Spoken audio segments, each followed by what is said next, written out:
Hi, Krithi. Welcome to the conversation on big cats. I'm going to take a minute and introduce you for everybody who's going to be watching this episode.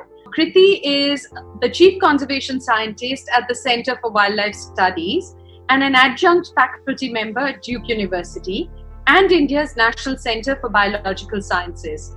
Krithi has been involved in scientific research and conservation in Asia for the last 21 years, focusing on the human dimensions of conservation. She has conducted macro-level studies assessing patterns of species distributions and extinctions, impacts of wildlife tourism, consequences of voluntary resettlement, land use change, and understanding human-wildlife interactions. She is an acclaimed author with over 90 scientific publications, popular articles, and a children's book. Krithi has served on the editorial boards of Conservation Biology, Conservation Letters, and Frontiers in Ecology and the Environment. Throughout her career, Krithi has mentored over 120 young scientists and engaged more than 500 citizen science volunteers. She's also done the most amazing work to mitigate human-wildlife conflict, at least in this country. And over to you, Krithi. Welcome. Lovely to have you here. Tell us, how did you get interested in big cats? I mean, the minute I was basically potty trained, a year-old could walk, he took me to the jungles. And I had this amazing childhood where, every time I had time, I basically was with him, originally in Nagarhole National Park, but through my childhood got to see a lot of other wild places in India, just watching animals, sitting in watchtowers, sitting in the back of his bumpy gypsy, and that's all we did. We just watched animals. So I think you're one of the few people who's had a similar upbringing to mine.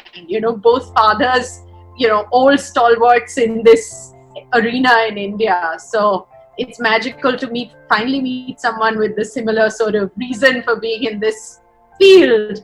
So like we were discussing earlier, with all this watching and with being brought up going into the forest, did you, like I did, actually come upon instances of conflict? And when did you first become aware that it is not all about a beautiful, scenic, movie happening in front of you, but there's actually a harsh side to it for people who live in contact with wildlife? So I think it was during my teenage years that I realized that conservation is probably one of the most challenging professions in the world that you could be, and for all the struggles that people were putting in to save different parks across India, and India has a very rich legacy of different people trying to save different parks in India and different animals in India, that to do all of that, it meant making some very harsh decisions at times, and you're always seen as somebody who prefers wildlife over people. And this, in some ways, it's a false dichotomy, but really, a lot of conservationists have been kind of painted negatively because you're always seen as valuing non-human life more than human life, right? And so as a teenager, I saw the struggles. Not just him, but because of what he did, I was very lucky. Like, I had this amazing, largely group of conservation uncles, whether it was, Valu or Mahesh Rangarajan, or this amazing set of people, Alan Rabinowitz, John Robinson, people who would come through our house, stay with us, and then we'd go to the field with him. George Schaller, and all, looking at all of these incredible people and just listening as a child and absorbing these conversations made me realize that actually this is a very difficult field to be in, and I consciously didn't want to be in this field because it's tough. It's really, really tough, and so it's not this romantic version of, oh, I love tigers and I love Ranthambore, I love Nagarhole, and I'm just going to go out there and be this great savior. Nobody is a great savior. There's always, costs and benefits to every decision you make, and how do you overcome those and do that in very pragmatic ways. Yes. So what was this whole solution that you came up with that has changed the way we're approaching this issue in India? Tell us about the arena of human-wildlife conflict and the wild save that you came up with? So I started my career, Latika, as very much a scientist. So everything not based on emotion, but actually measuring the scale of the problem, whether it's tourism, whether it's conflict. And ironically, I was doing this large-scale tourism project in many parks across India, looking at the benefits of tourism, who was benefiting, who wasn't.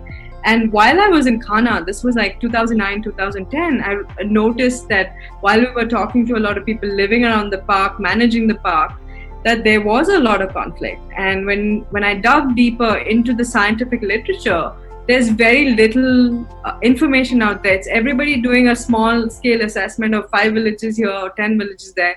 There wasn't serious large scale documentation of, is there conflict?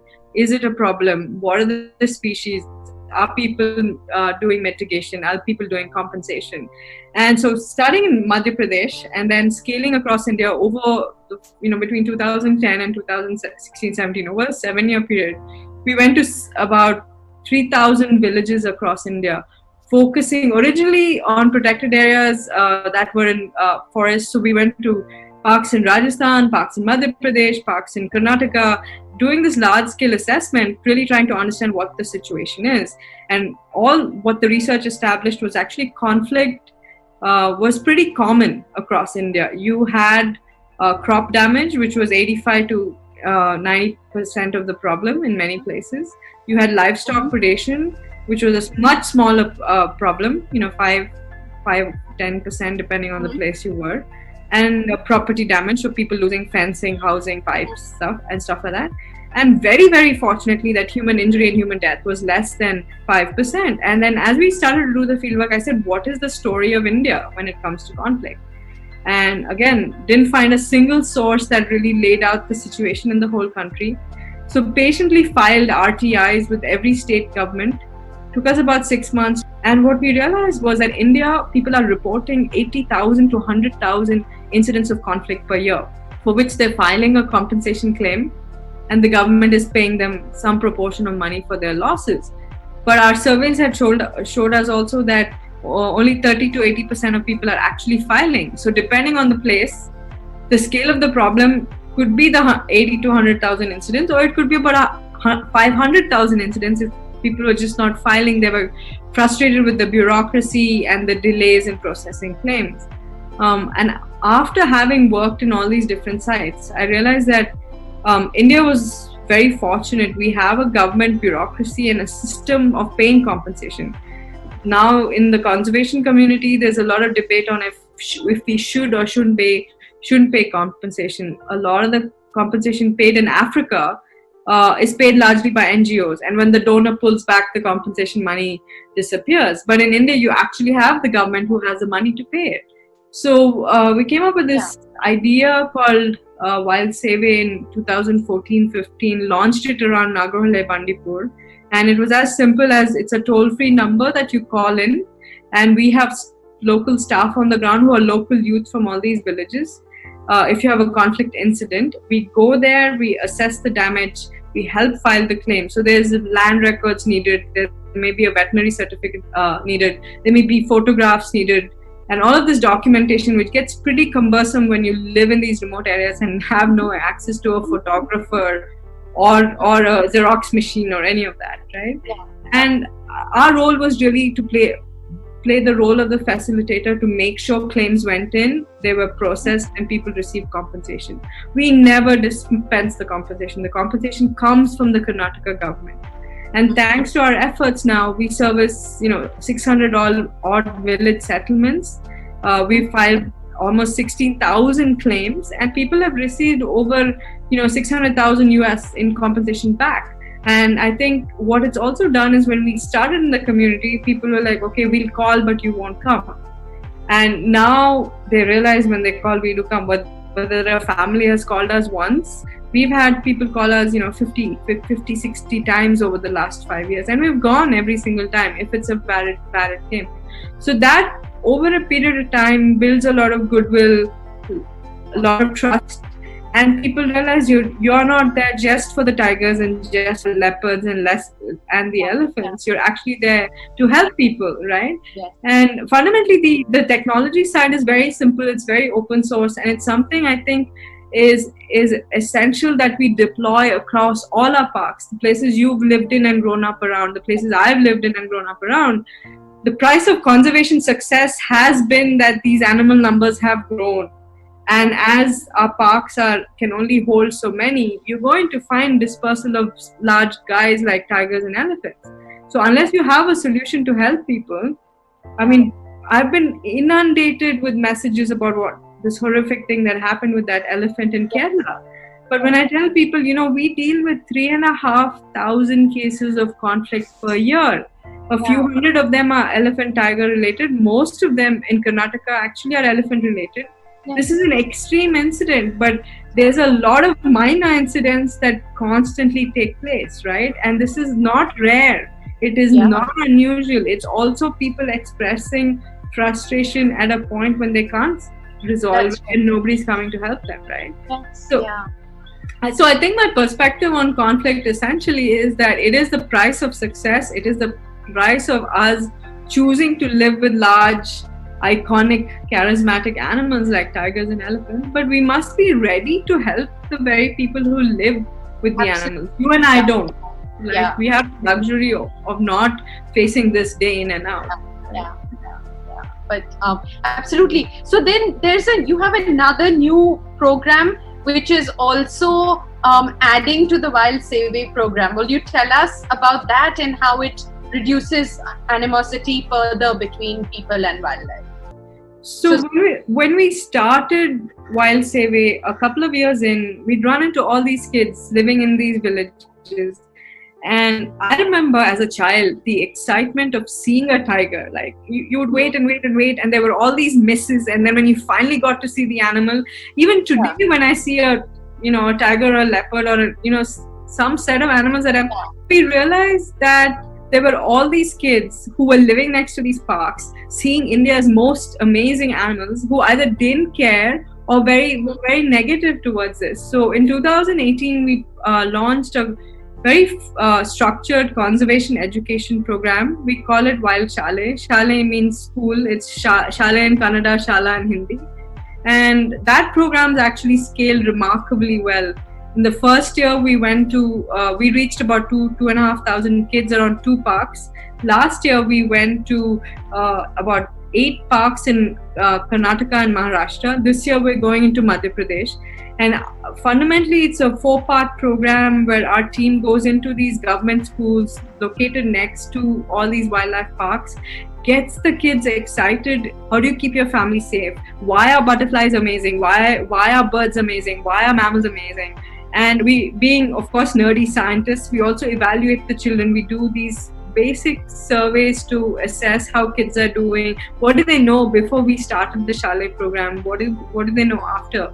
And we're finding, almost 100% increase in knowledge, increase in empathy, and increase in awareness. And this is not, it's not an immediate solution, but as I feel guardians and stewards of the places we care about, if you inculcate these values in children at the right age, it'll hold them to life. You and I will always remember the visits we went on with our dads, right? Regardless of how old we are. So in our second year, we reached 21,000 children, and our goal is to keep growing. We did the program in Kannada and Marathi. This year we're doing it in Hindi. So as we continue to find partners, and we were very tiger, leopard, elephant focused, but now we have content created on wolves, on bears, and a lot of other, Amur falcons and amazing species, because we want to take to the kids the animals and birds that they see, the ecosystems they see. We don't want to implant something that they don't see, right? To really fall in love with something, it has to be something you can actually see firsthand. Fantastic. So I'm going to take a minute and tell you about what I've been doing, and I'd love to help with this program any way that I can. I mean, I work in North India, but I'd love to help if I can. So when I was in Kanha, Krithi, and I lived there for 10 years, we had created a lodge called Singhinava, which was actually on rewilded land. Yeah. It was land. And every year for 5 days, I would shut the lodge and I would go to 5 different schools in the buffer zone of the park, get the kids, and they would be guests at the lodge.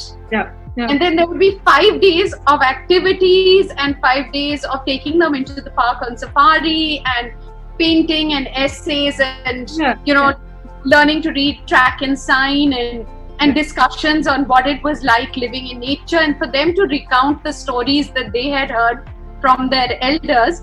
And then they would go back to the school and do a workshop for the rest of the school based on this.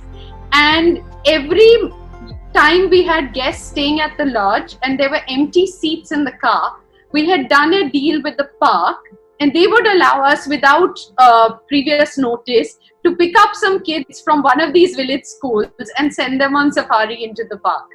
And like you said, I mean, I could see the difference and the change happening. So it was really fantastic. So if you need more help with this, especially in Madhya Pradesh and Rajasthan, reach out. Yeah, absolutely. To help you. Yeah, we'll be very happy to do that. Fantastic. So, recently with all this COVID lockdown and everything, I think animals have, especially in cities, started coming out and becoming a lot more visible. And you've been seeing all these amazing pictures of lions walking in docks on shipyards, and we had a cat right here in a leopard with 2 cubs in the city palace in Udaipur, and lots of other, tiger walking across Ooty golf course.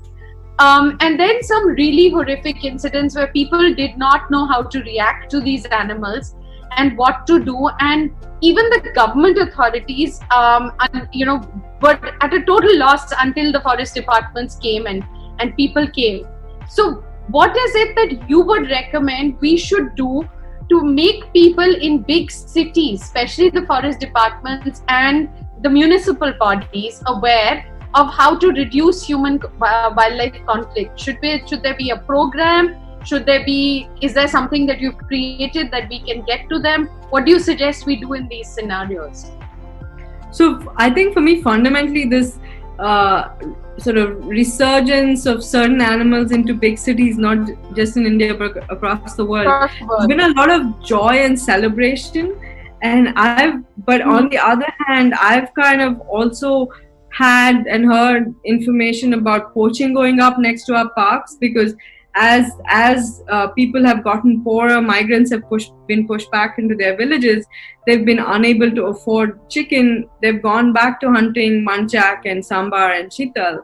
And so it's kind of this mixed thing where rivers cleaner, mountains visible that have not been seen for 3 decades. On the other side, we know that poaching for a lot of wildlife has massively increased in many parts, right? So, I mean, I think to address your question, it fundamentally shows that a lot of us, particularly those in urban areas, are very disconnected from nature. And I mean, it's wonderful to see the expressions of joy and the pictures that people are sharing. But I think it's really trying to figure out how do we sustain this long term? How do we sustain this beyond the lockdown and get people to care and care about places not just far away but right next to them? When you can't go to these places, how do you care about an elephant in Kerala or a leopard in Rajasthan, but in a proactive way, not in an emotional, okay, let's share a petition, great, 30,000 people sign a petition, but what did it change when this happens to the next leopard or the next elephant, right? And that's a tough challenge, because I think to really love this, you have to experience it firsthand. Yes. And I mean, watching Nat Geo, watching Discovery, all of that is great, but how do you sustain that through an individual's life? It's complicated. It's a tough choice. Yeah. So also going back to one of the other things that you've been involved with is, have you been actually involved with this whole issue of people living within parks and then choosing to move out, or the government getting involved with helping them take the decision to actually move out of the park? So I think we should divide this into 2 things. Do you agree with the concept of people continuing to live within parks? Can we actually allow that to happen in India? And is it possible to do that? Or is it necessary to ultimately have regions which are free of human habitation and left purely for wildlife as their habitat and space? Well, I think fundamentally India only has 5% set aside for wildlife. Mm-hmm. And if we want to be a nation that supports large, iconic, conflict-prone species, there will have to be some no-go inviolate areas set aside. Mm-hmm. Given our complex history of people living in and around parks, using a lot of forest resources, as an ecologist, it's very, very clear that high numbers of people cannot continue to live. The impact of 5 people living inside a park versus 5,000 versus 50,000 is hugely different, whether it's grazing, fuel wood collection, livestock grazing, or collection of NTFPs, or whatever you want to look at. So then comes this is I think this is the core of the debate that is deeply dividing the conservation community in India today. Are you pro-resettlement? Are you anti-resettlement? And I think it's not as simple as are you pro or anti. There is a more nuanced side to it. I think one is fundamentally deciding, do we as a country want to have places where we put wildlife first? If that is a yes, then choices have to be made as to where people live in close proximity to wildlife. And I think COVID has actually exposed that beautifully, right? Because it's no longer, it's also about the fact that there are an extraordinary number of zoonotic diseases found in these remote forested areas. When you hunt and eat wild meat, and when you open up forested areas, you're exposing people to who knows how many number of unknown zoonotics that there are that can jump from people to wildlife or wildlife to people, and then you bring the whole world to a lockdown. And I have been involved in sort of assessing voluntary resettlement in many parks across India. I did work for Wildlife Conservation Society. Now I run Center for Wildlife Studies. Both of these organizations have kind of facilitated voluntary resettlement by supporting a lot of local NGOs in different parts of India where resettlement was going on but was being done poorly or lacked the resources. And most often my colleagues played that bridging role of making sure that where people wanted to move, the government delivered on services, whether it was land, whether it was schools, whether it was hospitals needed, and ensured that if people were willing to move, they were given the resources and they were able to rebuild their lives. But I think overall, India still has a pretty bad history of forced eviction and displacement of people. And somehow we've got enough cases like Badra, we've got good examples from Ghana, we've got now enough examples where it's been done well. And I think the thing is to kind of focus on where can it be, should it be done? Where should it be done, and how do you do it well, rather than continuing this blame game? And ironically, I would say this is the most dividing issue that we see in this country today, and that is we need to get past this finger pointing phase and really say, okay, and these are the places where wildlife comes first, because you can't continuously churn in this sort of. It is impossible for human numbers beyond a certain number to actually live in a park, right, and not cause damage. Anybody knows that. Great, fantastic. So how successful has this program been where you've been talking to these people and helping them rebuild their lives after relocation? How successful has this been? What are the key lessons from this that you can share with us?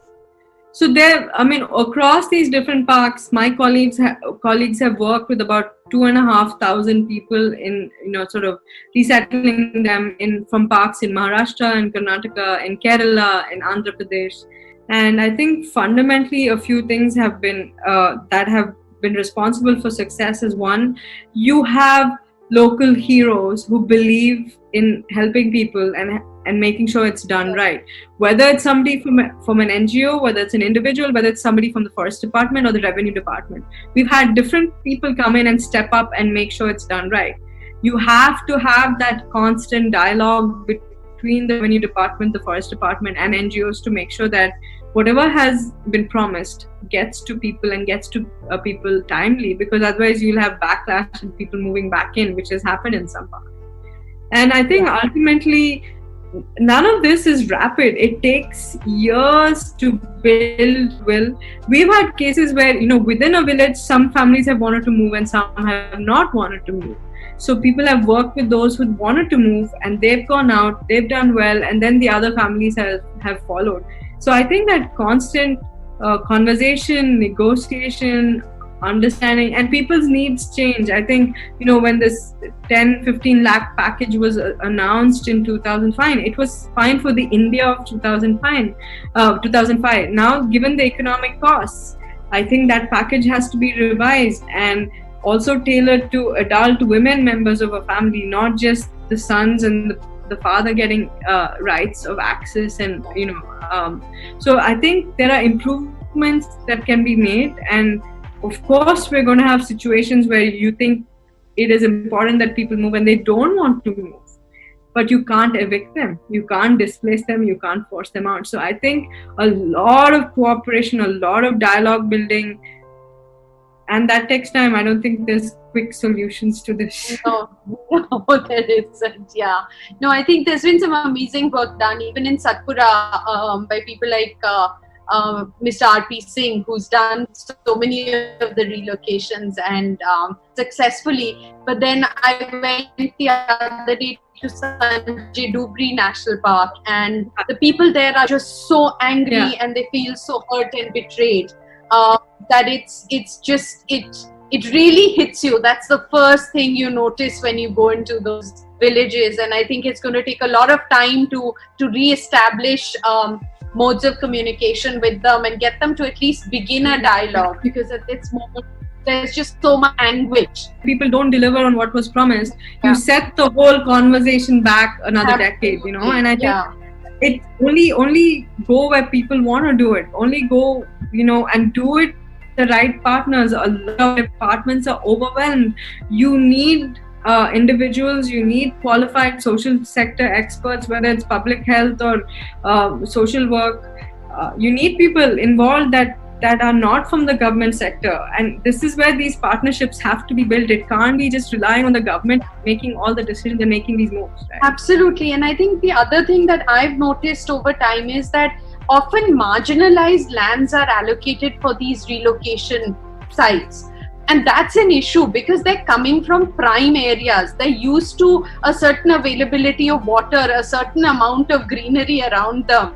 And when you pick them up and throw them into this, marginalized space, there's also this anguish that you've moved us, we've given you our land, and you promised us an exchange, but it's not a fair and equal exchange. So I think that's also something, a lot of people will have to talk about. And this is where I think maybe the private sector can come in and help us as well.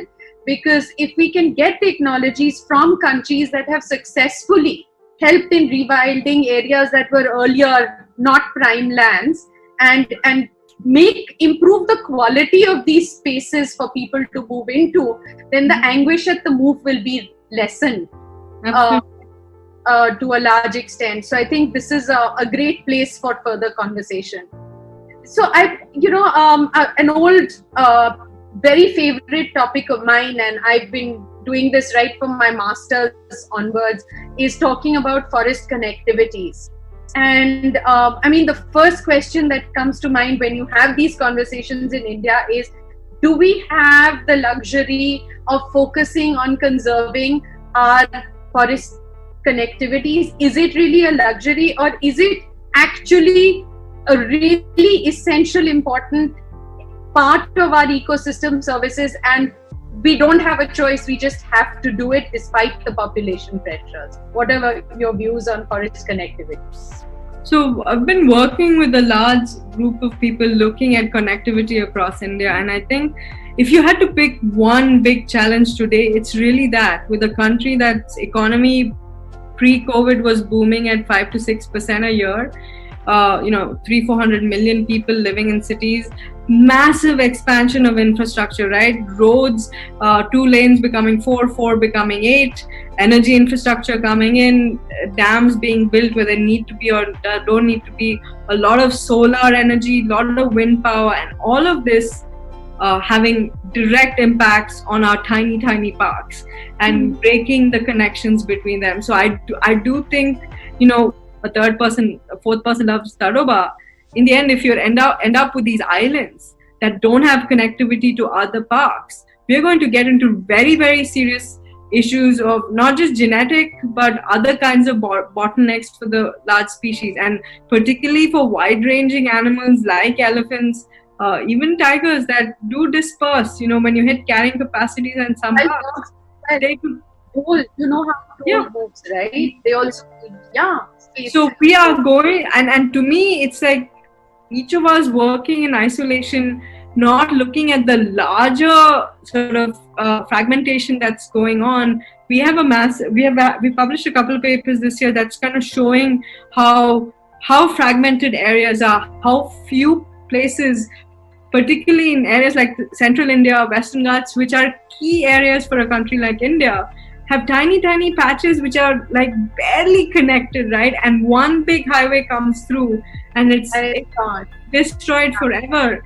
And my point is, as scientists, as conservationists, we can't always take the stand of no development, no road building. That's impossible in a country like India. But can we do smart development? Can we build tunnels? Can we do overpasses, underpasses? They have been built in the US. They have been built in Canada. They've been built in Australia. Animals are using them to move across. If you can avoid building a road or building a longer road, do that goes outside the park. But between places, if you have no choice, start to look at other ways to mitigate this. Don't just come in and ram some infrastructure in that can't be reversed. And I think it's a huge issue that a lot of people are just not focused on because everybody's working on their piece of this large puzzle.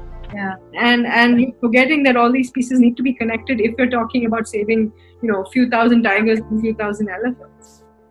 Yeah, so we were actually just yesterday, I was talking to somebody about these proposed roads that are going through the Ranthambore and Chambal landscapes. And they're now planning another bridge over Chambal, and parts of this road are elevated and parts of them are actually an underground road. And one actually wonders, at the proposal of this underground road, how much impact is it going to have on the ecosystem, because it's going to disrupt so many things that you're not even taking account of, water flow channels, everything that lives below the earth, the vibrations will go into the earth. How is that going to impact on everything? So in a way, the ones that are elevated roads are actually much simpler to deal with because it's up there and things can pass underneath and things can pass over. But so we were having this discussion, and then we started discussing about bridges over rivers. And we're not even looking at the impacts of all of that, and how many bridges do you build, how often can you build them, how much can you go into rivers. So these are all key issues, and there's this pressure that you need to pass the permission and grant to go ahead day after, day before yesterday. You can't take another 3 days to make up your mind. So it's such a challenge about all of this. So for my doctoral work, I actually studied an area of 40,000 square kilometers in Madhya Pradesh and looked at forest fragmentation patterns. And it's interesting that one of the areas that I had actually pinpointed in that study is the one that's been used by elephants now to come into Bandhavgarh after hundreds of years, and they've just used that same path to come in. So it's just been an amazing follow-up to what I was looking at. So I think also, what seems to have accelerated during this lockdown is the speed at which environmental clearances in this country are going up. It's whether you're talking about dams in Arunachal Pradesh in Dibang, whether you're talking about a railway line in Karnataka that is just going to come cut through the Ghats. And some of these projects are not necessary. They're going to cause way more harm than they're actually going to benefit, right? And the acceleration of the rate at which these things are being improved, just like you said, improper or lack of detailed environmental impact assessments. It's just put economy first and just go do this, regardless of looking at, is it truly needed, who is it going to benefit, and the irreparable. I don't see a lot of people paying attention to fixing these kind of issues. It's all activism. I mean, one person fighting for one road, somebody else fighting for a dam, somebody else fighting for a railway line, and really, how do we as a community come together and say, let's look at all of these together, not in a piecemeal, sort of very jerky way to respond to this stuff. So, I'm actually hoping that conversations such as this today will start this dialogue of bringing our community together, and not just in India but across the world, and actually initiate a dialogue and lend hands of cooperation, and say, let's work together and change the way our community has been approaching these issues. While, yes, when you're doing your doctoral work and your postdoctoral work, it's important to focus on a tiny area, but it's also important to look at the bigger picture and step back sometimes and distance yourself and understand what's happening as a whole in the entire landscape. So yeah, it's fantastic. So the other thing that I think is of great concern to us today is this whole thing that the whole of the world has been in lockdown for more than 2 months. Okay, and obviously a huge impact on economies, on finances, on jobs, on what is happening. And that obviously will impact on funding for all of our conservation projects, and for organizations as well as for work that is happening on the ground. Just yesterday I was speaking to someone, and Karthik Satyanarayan, and he was talking about all the bears he has in his bear rescue center. And he said, I used to rely on raising funds to feed the animals. I'm now struggling because a lot of the money that was allocated for that is going into funds to help with combating the COVID issue. So how are you dealing with this, and how do you suggest we go forward from now onwards? Because I feel the next few months are actually, if anything, going to be more difficult than the initial lockdown. So what are the plans? How do you deal with this? So, like with most conservation organizations, both in India and around the world, we've been also hit immediately, directly, simply because funding for the work we do comes from individual donors, comes from CSR funding, comes from grants. And we know this in a sea of human problems, when there's health, there's education, there's all of these other challenges to take care of. Environment is literally the last one, and within that, wildlife is we're the bottom of the bottom of the bottom of the barrel, right? And I have been talking to a lot of colleagues and people who run other organizations, and what's very clear is the corporate social responsibility funding that was actually a huge bonus for many of us is gone. It's gone this year, it's gone next year, it may be even gone for 3 years, right? Because they've had to give immediately to the Prime Minister's fund, they've had to give to immediate problem solving. And I think what is needed now is sort of a mix of two things. One is, yes, immediately problem solve the issue at hand, but don't forget about all the other challenges and issues that other organizations have been working on for decades. And by withdrawing funding, you're pulling back from all the progress and sort of hard work that's gone in to do the right things now in different issues. And particularly for wildlife, what just still I think I'm really frustrated about is there is no doubt that in the case of zoonotic diseases, unless you keep forests intact and unless you stop hunting of wildlife, these zoonotic diseases will continue to emerge. We've had Ebola, we've had SARS, we've had AIDS, we've had COVID, we've had rabies. I mean, there's a long list. And yes, this one shook the world, it flattened the world. But if this isn't a wake-up call for people to recognize how deeply connected we are to forests, to wild places, to wild nature. I don't know what will wake people up to do the right thing. And I see very few people working on the source of it. How do you keep forests intact? How do you keep people from not having wet markets and consuming wild meat? And it's easy to blame China on this one, but wild meat consumption is rampant around the world. People eat bushmeat in India, they eat it in Africa, they eat it in many parts of the world.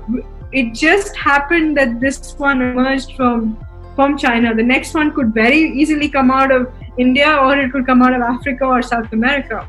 And how do you build that long-term link in people's minds that wildlife and forests are not separate from humanity, and they can very easily bring us down if we don't respect the fact that we're all interconnected. And I'm hoping we start to see mid to long-term solutions. I'm still seeing band-aid solutions after.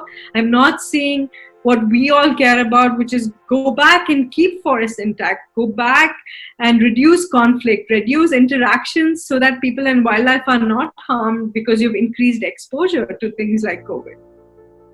Okay, thank you. I think that's given us a lot to think about, and I hope that after seeing these, people will come forward and join all of us in our attempts to work to saving the forests and working with people to ensure that we live in sync with nature rather than against every principle of nature. Thank you so much, Krithi. It's been such a pleasure. Thank you, Latika. Thanks. Thank you. Bye. Bye. Bye.